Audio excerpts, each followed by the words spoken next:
ముఖ్యమంత్రి జనసేన అధినేత పవన్ కళ్యాణ్ రెండో రోజు షెడ్యూల్ మరి కొద్దిసేపట్లో ప్రారంభం కానుంది. అయితే మొదటి రోజు షెడ్యూల్ పిఠాపురంలోనే పూర్తి స్థాయిలో కొనసాగిన తర్వాత ఉప ముఖ్యమంత్రి హోదాలో కాకినాడ జిల్లా కలెక్టరేట్ కార్యాలయానికి మరి కొద్దిసేపట్లో చేరుకోనున్నారు. అయితే మొదటి రోజు ఎన్టీఆర్ భరోసా పింఛన్ కార్యక్రమంలో పాల్గొన్న ఆయన వైసీపీ ప్రభుత్వంపై నిప్పులు చెరిగారని చెప్పాలి. అలాగే జనసేన నాయకులతో సమీక్ష సమావేశాలు నిర్వహించిన సమయంలో కూడా గత ప్రభుత్వం చేసిన అవినీతిని ఎండగట్టారని చెప్పాలి. అయితే ఈ రోజు జిల్లా కలెక్టర్ కార్యాలయంలో అటవీ శాఖ అధికారులతోనూ, ఇరిగేషన్ అధికారులతోనూ, అలాగే అటవీ శాఖ అధికారులతోనూ సమీక్ష సమావేశాలు నిర్వహించడంతో పాటుగా గత 5 సంవత్సరాల్లో కాకినాడ జిల్లాలో చేసిన అభివృద్ధి పనులపై ఆయన సమీక్షించనున్నారు.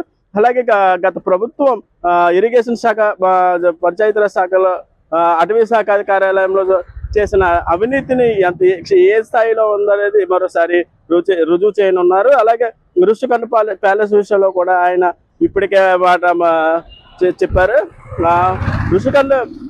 ఋషికొండలో ప్యాలెస్ ని ఎందుకు నిర్మాణం చేపట్టారు, దానికి